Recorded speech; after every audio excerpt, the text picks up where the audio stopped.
Hey everybody, it's Peter from Brantford Kia, and this is the 2020 Kia Telluride. Now, why are we talking about this right now?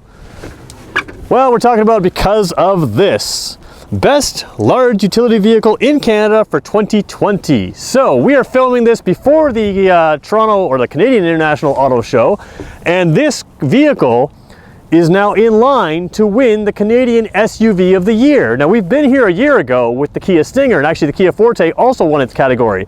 The Kia Stinger went on to win overall Canadian Car of the Year. The Forte was a top 3 runner-up. I'm gonna make the claim right now that this will be your winner for SUV of the year, with a disclaimer that I used to be an automotive journalist, and if I got a vote, it should be, and if they don't give it to it, they've made a mistake. Why? Well, the Americans already know why. The Americans have called this car, or the Motor Trend has at least called this car, Motor Trend's SUV of the year. I believe it is North America's SUV of the year. It has basically cleaned up every American award out there.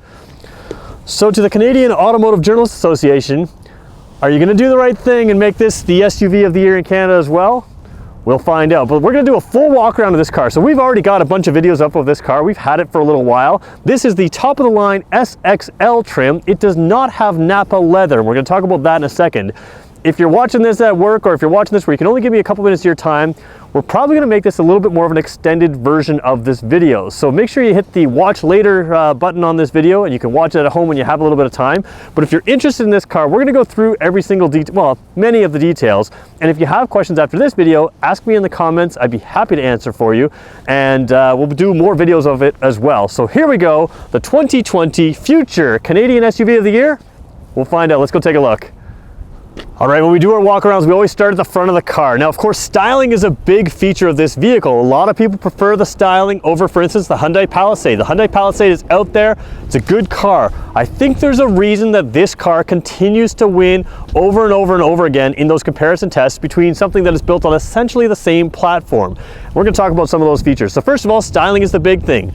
Hands down, the Telluride wins. If you disagree with me, that's fine. I understand. Palisade's a fine looking car. Over and over again, we hear from our customers, we hear from people on the streets, they really like the styling of the vehicle. Now, styling is subjective. It's not for everybody. Let's talk about some of the details in here. First of all, Telluride written across the front of the vehicle.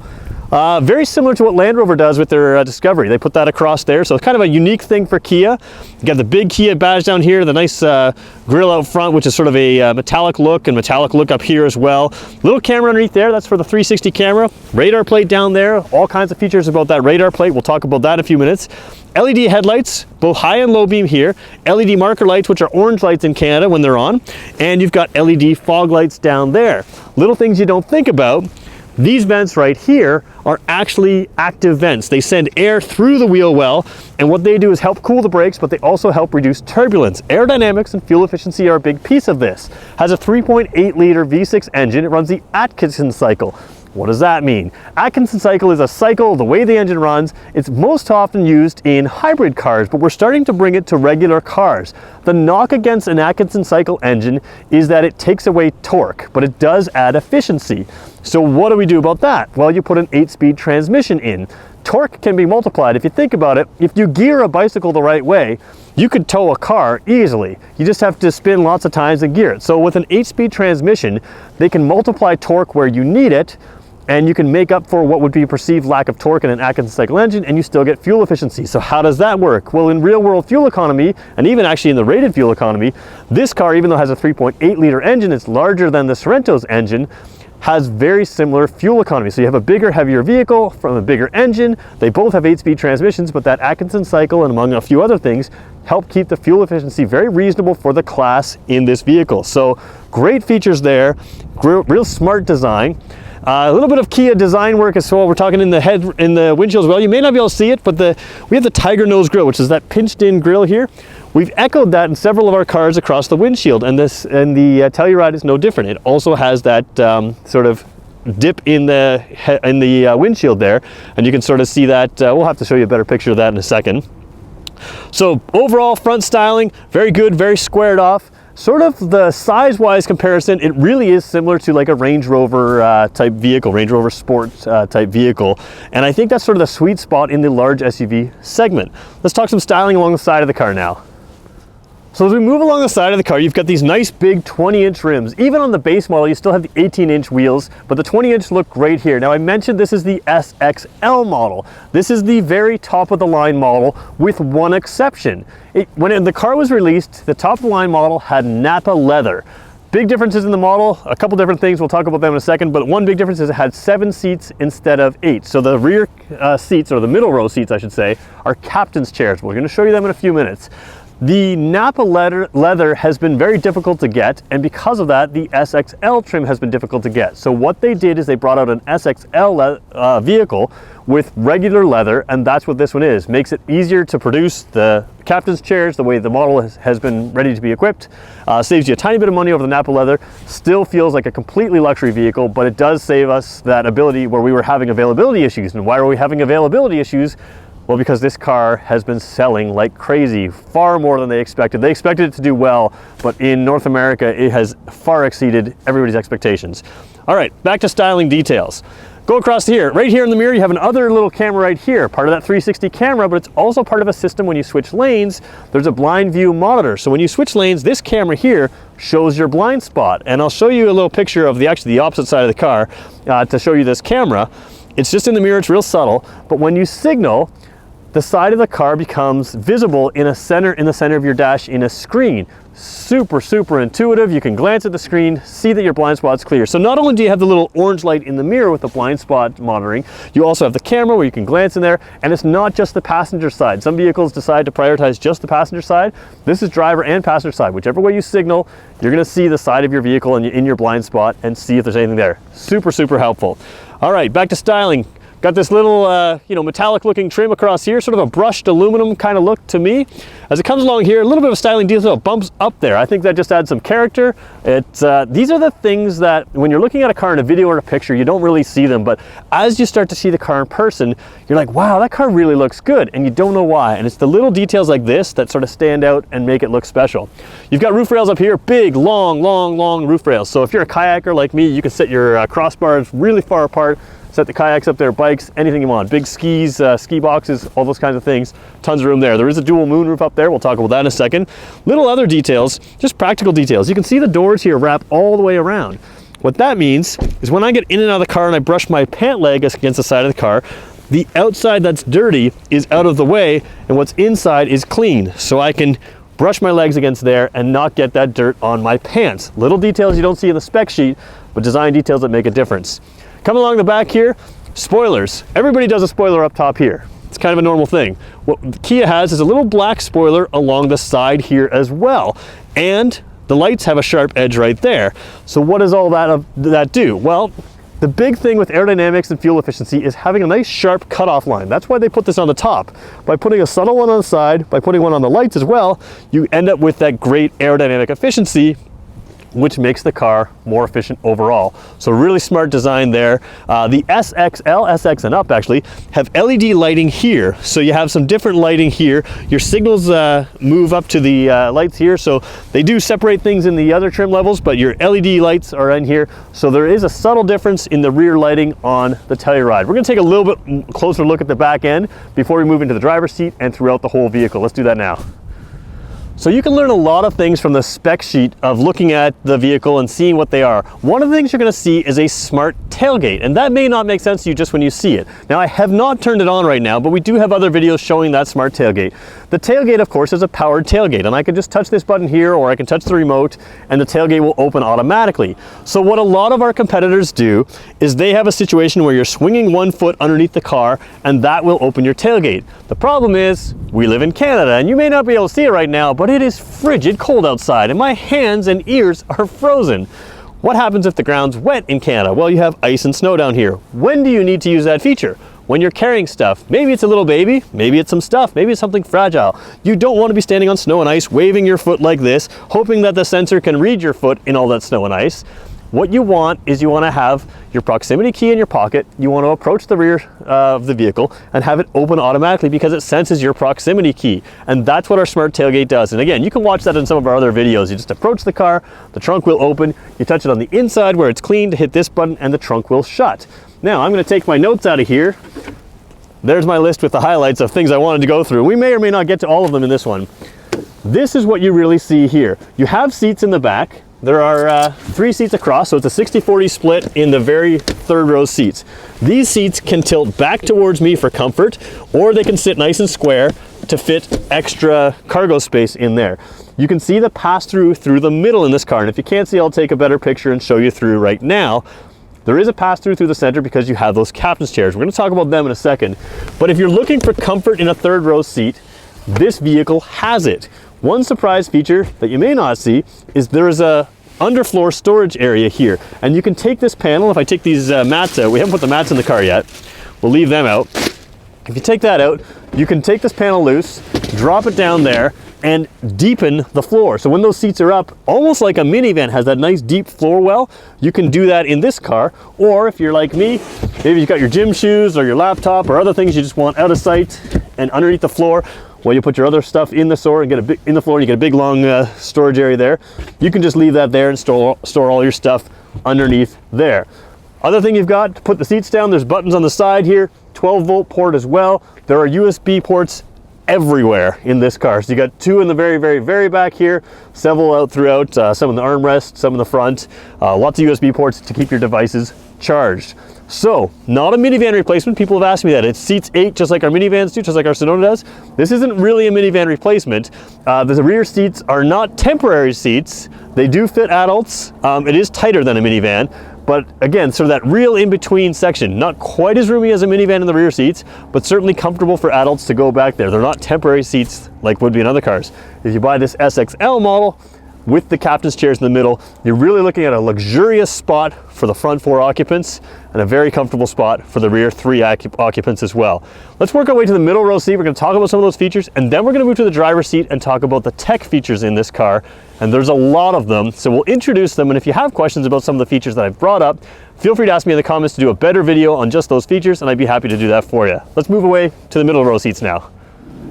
All right, I always start the rear seat with me out of this rear seat and hopping in. Is it easy to get in and out of? You bet it is.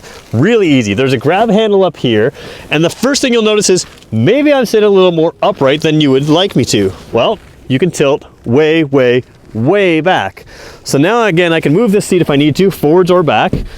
You put it back, you stretch your feet out. This seat has come back and down from when I got out of the car. We'll talk about that feature in a second. But you can see even fully back and fully down, my big winter boots fit underneath the seat in front of me. My knees have tons of room. I'm about 6 feet tall, and this car is very comfortable. Now, part of the reason it's comfortable is because I have an armrest over here. You can't see it from that shot, but the armrest, which I'll show you in a picture right here, they flop down to where I've just put it down right now, and then I can ratchet it up. By just moving it up, it's click, click, click. 3 clicks up seems to fit perfectly for me at this angle. But if I tilt it back, it may be a little too high. So I bring it all the way up, bring it back down. Now it's level, even though my seat back is, further back than I would be comfortable with. So a lot of adjustability in these middle row seats. And the other thing you find is, at least in the mainstream Kias, I have not done a test of the K900 yet, but I haven't seen this ever done before. We have not just heated seats, but heated and ventilated seats in these captain's chairs. The middle row has heated and ventilated seats. Harman Kardon speakers here, Harman Kardon tweeters there. You have vents in the windows that can rise up and just give you that extra sunshade, even though these are already pre-tinted. You've got controls back here, so I have a vent in front of me here. Controls here control my climate system, so I can control that myself back here, or the driver can control it for me, and you could lock me out. So if you've got kids in the back that you don't want adjusting the climate control, you can lock them out from the front. But if you've got someone you trust back here, they can control their own climate right there, easy to reach. A big, huge panel of glass above me. So you've got a front sunroof that opens and a rear panel of glass that, like I said, is very large. Even the third row passengers are going to enjoy looking up in that. It goes a long ways back, and you can see the stars at night. You can see the sun and a nice tint. And of course, it has a sunshade that can cover as well and just make it look like the regular roof if you want that. In the back, we're going to talk about a lot of features. A couple different pockets. Typical pockets in the back of the seats here. You see those in just about everybody, I think, in this class. The other difference here is there is a little netting pocket here, and that holds even the largest cell phones. And really, that makes sense that it would hold a cell phone there. You've got a USB port in the side of the seat, and you've got a spot to put a cell phone. Both seats have that pocket there where you can hold your cell phone. So in addition to holding maybe your books and your other stuff when you're on a long trip, the cell phone sits there, and let's face it, we are all a family of techie people. Plug it in, keep it charged, and one nice thing about the audio system is not only can you pair one phone to this new system, you can pair two phones. So if I'm in the back seat and I want to put my music on the audio system, I can have my phone paired for just audio reasons, so the driver can have their phone paired for audio and Bluetooth calls, while I can have my phone paired for just Bluetooth audio, which means I can play my music from back here. I can control it, so if you've got parents and kids, you can right away hit those buttons or play the music on my phone. It'll play through the system and works kind of great. It's kind of an awesome way to do things. Speaking of passengers and that kind of thing, you'll hear about a driver talk system. This has an intercom system, so when the driver is sitting here in a larger SUV, they're talking, facing forward and talking, the speaker that picks up the Bluetooth call can actually pick up the driver's voice if you want, and will play in the rear speaker. So the third row and the center row can hear the driver talking at a normal voice in the speakers in the back, sort of like an intercom system. You also have a quiet mode, which means that all these speakers back here mute down, and the front speakers have a limited volume, which means that the front people can enjoy their music at a comfortable volume, not a really, really loud volume, but a comfortable volume. And everybody in the middle row seats and beyond can have silence. Now, a lot of people told me, oh, that's if you want little babies to sleep, which I suppose is a good way to do it. But the other thing is, if I want to put my earphones in with my phone plugged in here and listen to my own music, I don't have their music right here beside me in the speakers. So the driver and passenger can listen to their music, and the people behind can listen to their own music on their earphones without the interference of the audio system. And that's where that driver talk intercom system comes in play, because if you got somebody in the third row seats listening to their earphones, they're definitely not hearing you. So you can speak through the speakers, amplifies your voice in the back. You're not yelling at them, but you can certainly amplify your voice and hear them. It's a great system, and this is why this thing should win SUV of the year. They've thought through not just what a vehicle can be, but how to really use this vehicle. All right, let's go to the driver's seat. There's more I could talk about here, but we'll leave it for now. There is plugs down here, 12-volt port and a regular standard plug that you can plug in here as well to charge other devices like laptops or anything else. But the driver's seat is really where this car just amazes, and let's talk about it right there. All right, standard stuff here. You're gonna see a tilt and telescopic steering wheel. You expect to see that in a car of this class. It goes a long ways up and down, moves a long ways forward and back. That's kind of standard. These are the types of vehicles that hold 8 passengers are the types of vehicles that often have 2 drivers. It's often, especially if a parent owns this vehicle, if it's a mom and dad, very few moms and dads are the exact same height, which means that a tilt and telescopic steering wheel matters. Other things that are really good, I've set the car up so it has a convenience feature. When you turn the car off, the seat goes back and down, which is the position I'm in right now. I haven't started the car up. So a lot of seats will move back so a taller person can get out, but back and down on a taller vehicle allows someone who's shorter to get in. Of course, it has memory seats. The second person gets in. Maybe the second person is a shorter driver. They hit the button, they can move up and closer. And it doesn't matter who gets out last. It goes back and down to the lowest position and the furthest, or fairly far back, depending on how you set it, and allows you to get in and out easily. So that's a good feature. Tilt telescopic wheel helps fit a larger person or a smaller person.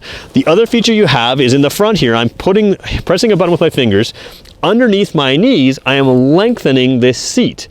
That's a great feature because for someone like me who has fairly long legs, you get full support right underneath my knees, but that might not be comfortable for someone with shorter legs, so you can shorten the seat down here as well. Another thing you can do is you can adjust your lumbar support. And of course, depending on who you are, that can be a really useful feature. If you've got back issues especially, having that set just right matters. And of course, they're power seats and they're memory seats, so once you get them right, you have them set the way you want to. We should talk about parents. If you're using this car, you can lock your rear doors and windows, which is kind of standard stuff in a modern car, but you can do it from a button on the door. The other thing is this car has blind spot detection.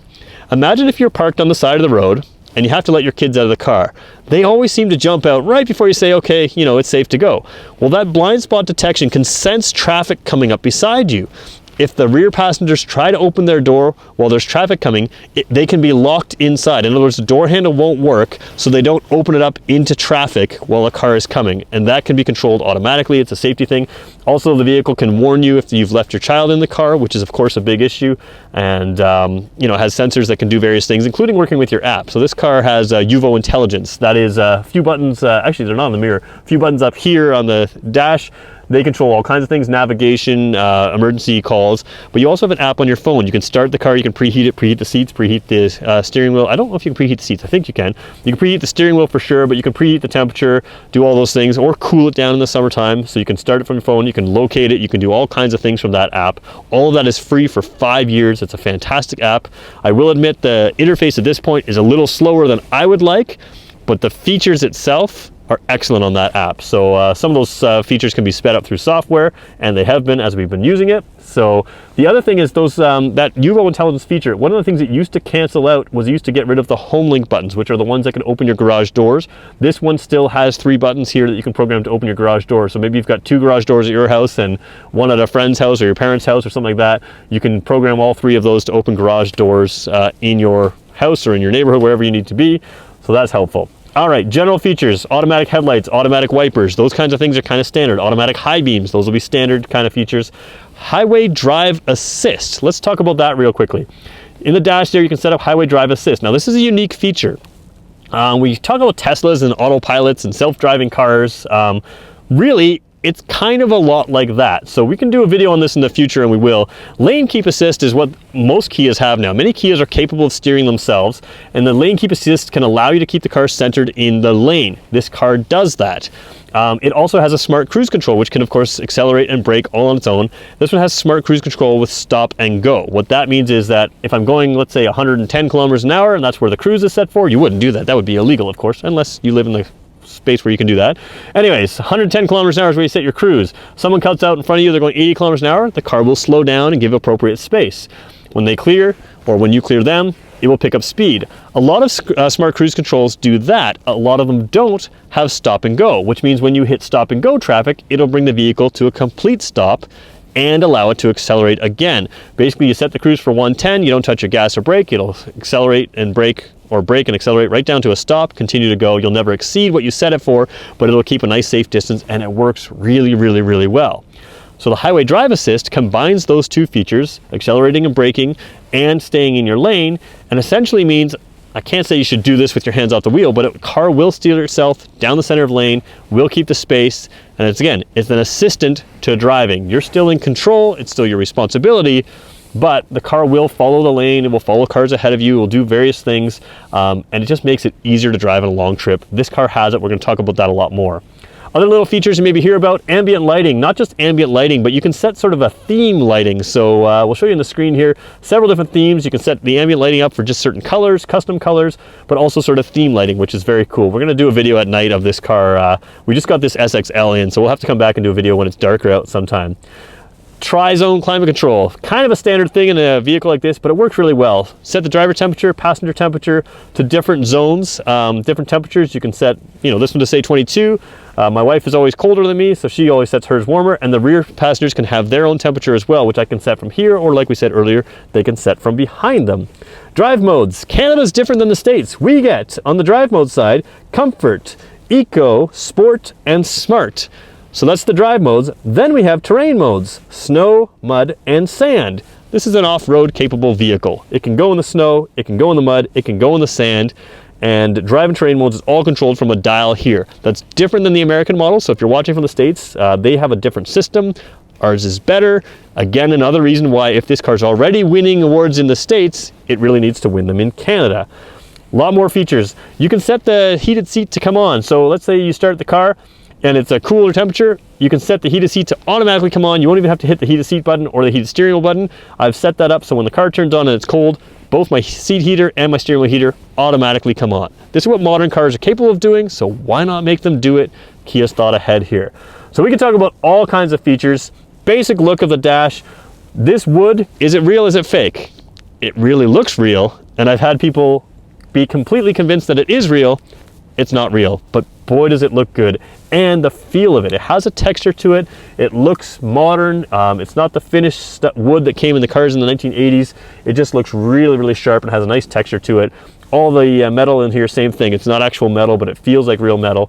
The 10.25 inch screen is absolutely amazing. The surround view camera that also gives you view when you're going forward. It's got beepers front and rear, so as you approach something, it'll beep progressively quicker as you're approaching something. But in addition to that, you can see in front of you. We talked about the lane assist. We should talk about some of the other safety features. Lane keeping, or lane departure warning.